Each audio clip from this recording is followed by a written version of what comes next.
सीढ़ी बनवाइले बानी कि का बनवाइले बानी कहत नहीं कि सीढ़िया तोड़वा के दूसरा सीढ़ी बनवा ली इतना ऊंच बाटे अब तो लुट गई बर्बाद हो गई हमर लइका हो तो समझ में क्यों अब के ना लइका ना होई के और होई वीडियो देखत होई एक तो नई घरे से आइले तो ना घरवा बदलल लागेला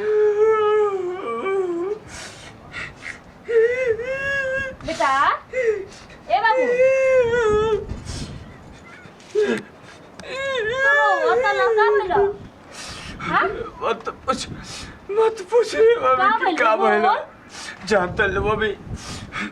बहुत बड़ा हम गलती कर दिले अरे कौन गलती कइले वाले हां कल चुप कल पत्नी आके अपना सुना चाहिए बोल अरे भाई बहुत बड़ी यार हम गलती कर दिले तो बोल कौन गलती कइले वाले मम्मी ने जानता नहीं अंकिता रे भाई तेरो चाहे बताओ दोनों में से वो काम कर अंकिता ना अंकिता का कर लिबे अंकिता हां जय चातल मम्मी हां बोल जय चातली बोल ए हो के ना कुछ समझ ना आवेला कहे नी बारिश में हमरा से काम मत करवाई तो ना जे खटिया लगाओ ये जे हम आराम करब अपने तो चल गनी दोस्त यार बोलाई ना तो बोला तो मम्मी बेटा आके गोड़ रात नी माजी खुश रह ए के हो हां ए के हो ये मम्मी हम इनका ले बहुत प्यार करने और लवर प्यार हां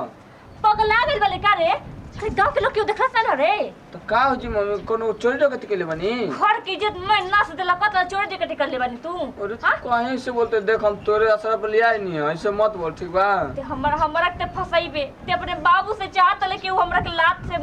मार के घर से निकाल द ऐसा बात नहीं हम तू टेंशन मत ले मम्मी हम बाबूजी के समझा ले के बातें बाटे कहां के लेकियो ओ जे जहां पढ़त है हम ता के पटना के तू पढ़े गेल हवा कि यासी कर गेल ये कर गेल ला तू ऐसे काहे बोल अरे सीधे मम्मी के पर बतावा ना कि हां एकदम सच में मम्मी से प्यार करी ना बोलो हम ले प्यार कर ली हम इनका तो खूब सच्चा प्यार करने जा हमके एक ही क्लास में पढ़ रही है ना ओए ए का सुननी हो नमस्ते बोला नमस्ते जो बाहर में खुश कर रही रे का आशीर्वाद दी तोरा के का कुल गांव में आदमी काना फुस करत हम गांव में के पता चल गेल का जी ए मैं सब कहता कि मुरली बोल ना कहां कल किया बोल आ सुने में के भगा के लेके बड़े कहां ले भगा के ले होगा के मुझे पटना बाबूजी जहां पढ़त रही ना था पटना के हो हां का ना हो अंकिता मैं बाबू जिंदा बन के मर गेलो ना केहू नहीं के दुनिया में हमार तो जहां से ले बड़ तहां के लेके ई का कहत लो बाबूजी इनका नाम सच्चा प्यार तो करी ना बाबूजी सही कहत त मतिया मरा गेल बा का कि मार लेलबे मतिया उ देखा बाबूजी हमारे लिए बहुत प्यार कर ए बहनी देखा तू ना मुल्ली तोरा से बिछड़ के ना जी सकी ना अपना माई बाबू के कैसे मनाब हां मु तार से बिछड़ ए के हीरोगिरी मत दिखाओ ठीक ना दूध का दांत नहीं है टूटल चल जहां ले ले ए बाबूजी देखो ज्यादा हाला मत कर समझ लो गांव समाज कह दो हम इनके राखब त राखब ते अपने बाबूजी से जवान लड़ात ले तो हम इनका ले हां तो के ऐसे पाल पोस के बड़ा कैले नहीं के तो हमारे बाबूजी हो तो हमार फीलिंग काहे नहीं समझ बता ना तोरी मम्मी ते आज के लड़की के खातिर अपन बाबूजी के बरसों से छोड़ देले हां ए तरह कोई के लड़की के लिए के घरवा में रखबे त का गांव समाज में इज्जत अगर माई बाबू कहीं केस उसका दिह तो एकर माई वो होई नहीं अरे तो कोई तो के खोज खबर करे वाला होई कोई केहू नहीं तो होई तर केहू नहीं के हो हां चाची लोग बाड़ी से ला तू सुन भैया देख एगो काम कर तू जाके एकर से बियाह क के आ तब रख सकत नहीं तो तू दूसरा कोनो उपाय के चल निकल ई का कहत रहो बाबूजी सही कहता नहीं चलो हमनी को बियाह कर जा अभी इतना जरूरत कहा पहले रह के व्यवस्था तो कर लो ओकरा बाद अगन शादी धूमधाम से करे के हां देखो तो लू तू कहां कहां जान इतना भी ना बोल सकेला काहे ना हो ठीक है तो कहत रही हमार जान ठीक तो के मालूम मानो कि तो अब उनका सब बात सही लगता हमनी की बात खराब लगता क्वेश्चन बात नहीं है रे मम्मी गांव समाज में आदमी को ही कि कुंवारी लड़की के लाके रख लेबा अब बियाह को लेबे तो कही ना कि हां ओकर मेहरा रुगर नाम तो हो जाई अरे एक महीना तू मत बतियावे सुन प्यार कर ले हां जाके बियाह क के आओ तब रहे देम न त हमरा घर में फोन कर चल गए ई का कहत रहा ई घरवा में हमर हक बनता समझ लो कैसा हक रे ई घरवा में हमके हिस्सा चाहिए ऐसे मत बगे तो घरवा हमार ठीक न हम कमा के बनवले तोर ना तोर में कुछो नहीं चल देखा बाबूजी धक्का मत दे समझ लो तो हमरो धकिया आवेला हम कल बहुत सच्चा प्यार करने जैसे कहियो उसे हम करब इनका खातिर जान दे ना तो लड़ियो जब के होले तोरा के दिन पाल पोस के बड़ के ये दिन लिखे खातिर पहले रहे के व्यवस्था कर दी ना। तू चला घर में जाई ना घर में। चलो ये छोड़ दी जल्दी। चलो कैसे बतियाओ तो कहता हिस्सा चाहिए बताओ तो। हमरा तो बड़ा डर लगता ये कहीं लड़का पैदा भइल रहता लड़का मती मार ले ली हमनी के लड़का के। अब का होई अब झेलाई के ना पड़ी। झेले के ना पड़ी कौन ना उपाय लगाओ ठीक न। हम तो कहते नहीं ना कि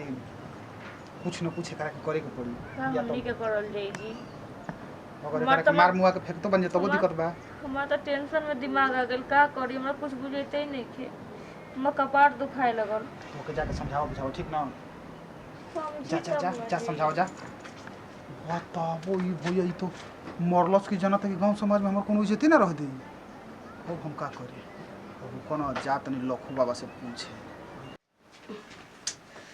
समझ में नहीं थी अब। हे भगवान।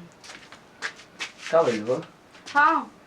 जान तलू एकदम खुशी के ना बात होते ऐसे में कौन बात हो गई एकदम खुशी के। जान तो नहीं खू मम्मी हमरा बोल है नानी गावे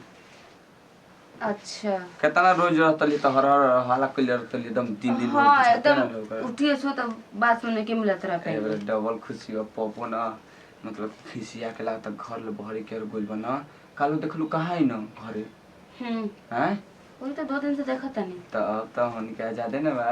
तो चलो तो सुते के अब का करे के तोरा से जाने का जात हम की बा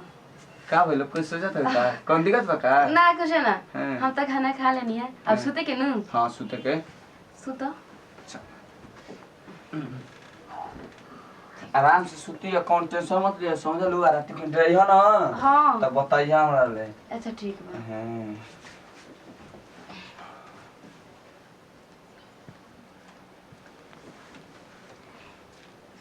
कहाँ रखल बाटे सब जेवर ये सब।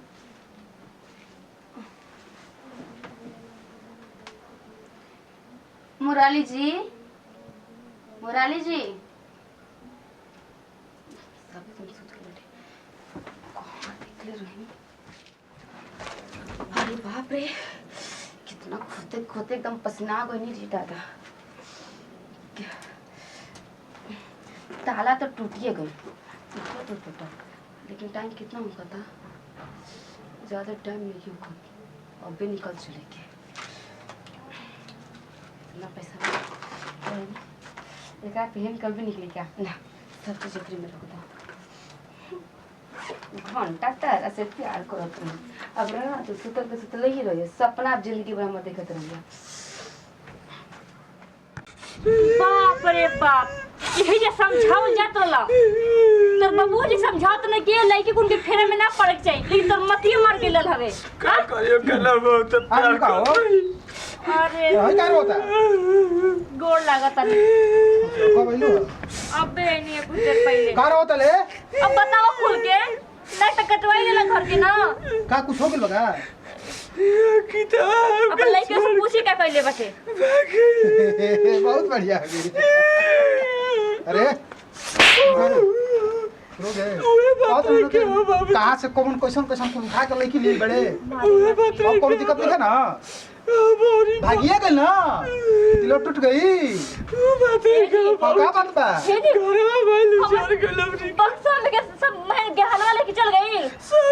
अरे नतिया दो गलवा करे ओकर में काले 3 लाख रुपया हम धइले रहनी खतवा लिखावे खातिर 3 लाख रुपया हम तो हाथ फेल होई जो बीपी के दवाई पे लेके आओ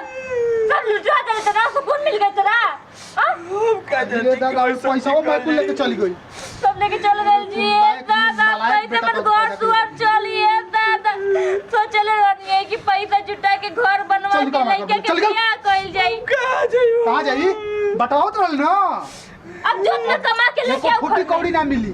पहले 3 लाख रुपया कमा के लेके आइए तब हमारा घर में रहे तो मैं तो हिस्सा मांगत रहले चल भाग ले ए जी अब का होई जी का होई अब तो ऐसा फायदे कइले बाड़ू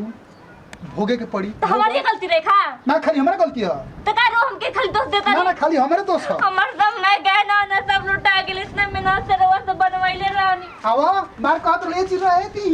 लइका